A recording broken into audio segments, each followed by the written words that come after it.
No, that's a small point. Okay. Please, I beg. That's a small point. Look, as a fact, many people who are related to Danquah abandoned Danquah to join Nkrumah. And I'll give you an example. His own wife, Danquah's own wife, she was called Mabel Dove, divorced Danquah and joined the Convention People's Party. Danquah's wife was a close associate of Nkrumah. You understand? Some of the ministers in the Nkrumah government were actually from J.B. Danquah's family. I can give you a list of names. Quite apart from that, in all the elections that Danquah contested in Ebuakwa, he lost to the CPP. His own hometown voted against him. You understand? So we have to understand that very clearly. Mabel Dove was a confidant of Nkrumah. You understand? So you have to understand. The history is very, very clear. You understand? Now, there's still talk, about the one-party state and so on. As if Nkrumah sat in his room and then one day he decided that he wanted to be monarch of all that he surveyed and declared a one-party state. It's not true. There was a referendum. The people of Ghana overwhelmingly voted for the one-party state. It was not a decision that Nkrumah made by himself or by his party. There was a national referendum on the one-party state. That's one side. Now, the other side is that virtually, all the African, Latin American, and Asian states and so on who gained independence from the late 1940s up to the 50s and so on were one-party states. So ask yourself, why? All of them were one-party states. So how is that an Nkrumah problem? Why don't we see that as a phenomenon which grew out of the struggle for independence and the aspirations of our people, rather than blame it on Nkrumah? All of the states, all, with the exception of a few, were one-party states. So when La Côte d'Ivoire became a one-party state, was that Nkrumah's fault? Right. When Kenya became a one-party state, was that also Nkrumah's fault? This is the poverty of analysis. Clear poverty of analysis. There was certain wind of change which was blowing. What were the ingredients? You see, yesterday, I was reading one of the national newspapers, only yesterday, and I'm told yesterday there was a report that 40 indigenous languages in Ghana have become extinct or are becoming extinct. They risk being extinct. 40 indigenous languages. It was in Daily Graphic yesterday. So, in a population of 35 million, 40 indigenous languages are becoming extinct. The estimate is that we have about 75 languages in Ghana. Yeah. How do you build a nation out of this diversity? That is a challenge we confronted the leaders of the independence movement. You understand? How do you build a nation out of this 75 different ethnic groups? That was a challenge. And that is why, if you read Joe Appiah, and Joe Appiah was not a CPP member, Joe Appiah came from the opposition. At a certain point, there was thought about how to evolve a structure, a political structure, which brought everybody on board in the building of a government of national unity. It was positive. Look, long after Nkrumah, in 1975 or thereabout, General Champagne was thinking about building such a government. Was that a one-party state initiative? It wasn't.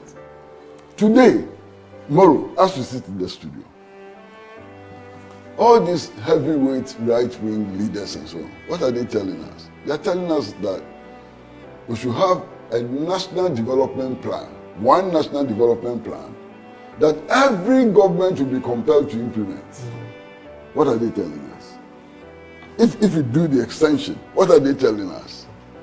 that this development plans, which are attached to parties and so on, don't work. They are wasteful, they waste resources and so on.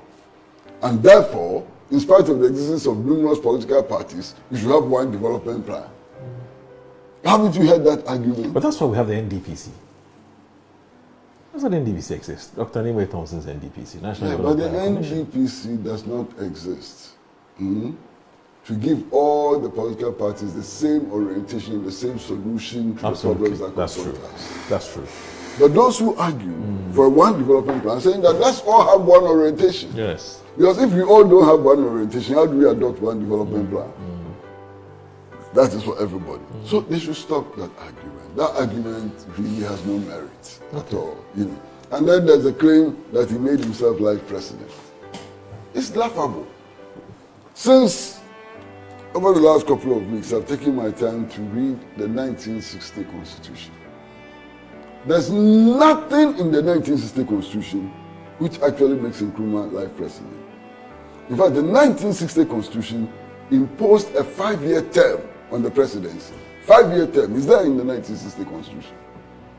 Now, please, they should stop. They should go and read the Constitution again, get their facts right, get the analysis right, and come back for the debate. All right. That's fine. So I want us to, look at Collins. Tomorrow, I thought you were done. No. Oh, I'm done. But I just thought I should just chip in some few words. Yes. As I said, we have to get to a point where we have to tolerate ourselves as to who Nkrumah was and who Nkrumah wasn't. There has to be some level of tolerance. I've listened to others who oppose to Nkrumah, and I tell you, they are as passionate as Kwesi is. Very passionate. But even the comments yesterday on the floor tells you that we are getting to a stage where we have to move on from this debate as to whether Nkrumah was great or not. He was great. There's nothing wrong with that. But that does not take away the others who make some analysis of Nkrumah's tenure. As I said, fundamentally, as a Democrat, whether it was happening in Cote d'Ivoire or Togo or elsewhere, I am not for a one-party state, because that does not give an opportunity for others to freely express themselves. Okay. That's my fundamental disagreement. But you must add. Yes, but I'm saying that respectfully. You, please, the situation. Okay. I beg you. Yes. You must add, as I said from the beginning, that there is substance. Yes, but that's the point I'm making. Because you can have a multi-party state, which in essence is a one-party state. No, but the point I'm making, that I'm going to say, what led to Nkrumah declaring that one-party state? We can have an argument about that. The parliament declaring a one-party We can have an argument about that. Yes. The referendum Kwesi talked about, bro, I was not in that era. But Nkrumah at the time was so powerful and so popular that this referendum Kwesi. So there's something wrong with being popular. No, I'm not saying so. I'm not saying so. You can imagine. It was not his fault that he was popular. Nkrumah was a president then, I'm sure. Yeah. And then a good one. I don't have any problem with that. Yeah. And so if Nkrumah institute a referendum, Kwesi, you should know the pattern it will take. Yes. You should know the pattern it will take. And it was not his fault that he was popular. I have not said so, but I'm saying that initiative, I am against that initiative of declaring a one-party state. Okay. Because I believe that in this particular democracy that we have, in as much as you may dislike His Excellency John Dramani Mahama, if not for anything at all, I can come here, freely speak my mind, criticize him, but I'll do so constructively without insulting him. Okay. And move away. So for that, I'm not too happy. Whether it was happening in other places, I disagree that one-party state was happening in other jurisdictions. Right. That for me was something that Nkrumah could have overpassed because he was so popular. And Kwesi said he was a good leader. He had brought together a 6-year development plan that was being implemented and all that. So I think that he did not have to kowtow to the pressures to declare one-party state, because then others will say that then you are becoming a lifetime president. Right. If you are saying you're a one-party state, and in the constitution, as Kwesi is saying, he said the president will be 5 years. What it means that if Nkrumah even leaves, the next president will be CPP. The next person will be a CPP person. then that makes it difficult, because others who have different opinions and different orientation will have a challenge. So for that, I have a problem. Right. But to say that Nkrumah was not a good leader or Nkrumah was not a visionary, you will be joking. Okay. You'll be lying to yourself. Right. The man has been declared the African of the millennium, not by me, but the whole African Union. So if you sit in Ghana and you say Nkrumah is not great, that is your own opinion. Okay. Africa says he's great. The whole of Africa says he's great. Right. A man who became a president for 2 countries. I mean, you can't take that away from him.